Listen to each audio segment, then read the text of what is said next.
ये कहानी है दो दोस्तों की, और उनकी दोस्ती की शुरुआत हुई थी अभी कुछ दिन पहले हॉस्पिटल के कमरे से, जहां पर वो दोनों एडमिट थे।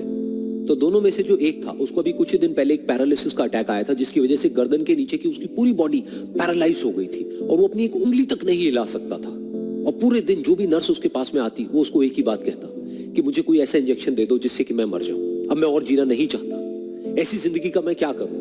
तो उसका जो दोस्त था उस कमरे में, क्योंकि वो चल फिर सकता था, तो रोज सुबह और रोज शाम को उस कमरे में एक खिड़की थी, उसके पास में जाकर के खड़ा हो जाता और अपने दोस्त को बताता कि उस खिड़की के बाहर क्या चल रहा है।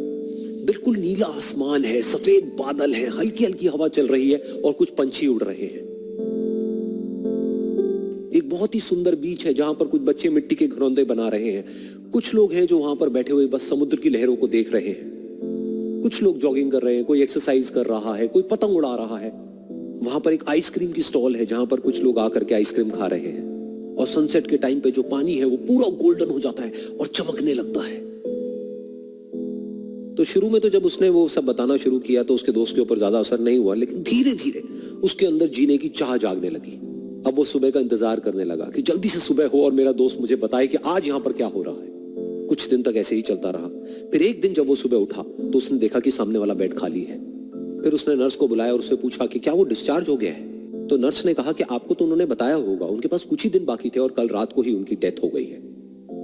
ये सुन करके उसके अंदर की उम्मीद पूरी तरह से टूट गई, क्योंकि सिर्फ उसका दोस्त ही था जिसने उसको बाहर की दुनिया से जोड़ा हुआ था, जिसकी वजह से वो जान पाता था कि बाहर क्या हो रहा है और ये दुनिया कितनी खूबसूरत है। तो कुछ दिन तक तो वो रोता रहा और उसने जीने की चाह छोड़ दी। लेकिन दूसरी ही तरफ से उसके अंदर कहीं ना कहीं एक नई चाह पैदा हुई कि काश मरने से पहले एक बार मैं खुद अपनी आंखों से देखूं इस खिड़की के बाहर कि दुनिया कैसी है। जैसे जैसे उसकी ये चाह बढ़ने लगी, उसको अपने अंदर एक अजीब सी एनर्जी महसूस होने लगी। और फिर एक दिन उसने अपनी पूरी ताकत लगा दी और किसी तरीके से वो बेड से नीचे गिरा और पकड़ पकड़ करके किसी तरह से उस खिड़की तक पहुंचा। फिर उस खिड़की को पकड़ करके वो खड़ा हुआ और खिड़की के बाहर देख लिया। लेकिन खिड़की के बाहर देखते ही वो गुस्से से भर गया। उसने जोर से नर्स को आवाज लगाई और जैसे ही नर्स आई उसने नर्स से पूछा, ये तुमने क्या किया, ये खिड़की के बाहर काली दीवार क्यों खड़ी कर दी। तो नर्स को समझ नहीं आया वो क्या बोल रहा है। वो बोली कि मुझे 5 साल हो गए हैं यहाँ पर, जब से मैं आई हूं तब से तो ये काली दीवार यहाँ पर है। तब जाकर के उसको समझ आया कि उसका वो दोस्त उससे झूठ बोल रहा था। और उसने नर्स से पूछा, अगर ये काली दीवार पिछले 5 साल से यहाँ पर है तो मेरे दोस्त ने मुझसे झूठ क्यों कहा।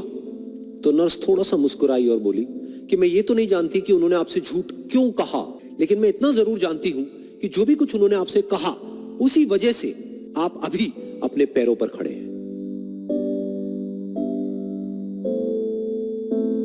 तो इस कहानी से हमको यह सीखने को मिलता है कि जो हमारे शब्द हैं, जो हमारे वर्ड्स हैं, जो हम अपने मुंह से बाहर निकालते हैं, उसमें इतनी पावर है जिसकी कोई हद नहीं है। वो किसी आदमी को गिरा भी सकते हैं और उसको उठा भी सकते हैं। तो अब आपके ऊपर है कि आप अपनी इस पावर को यूज करते हो या मिस यूज करते हो।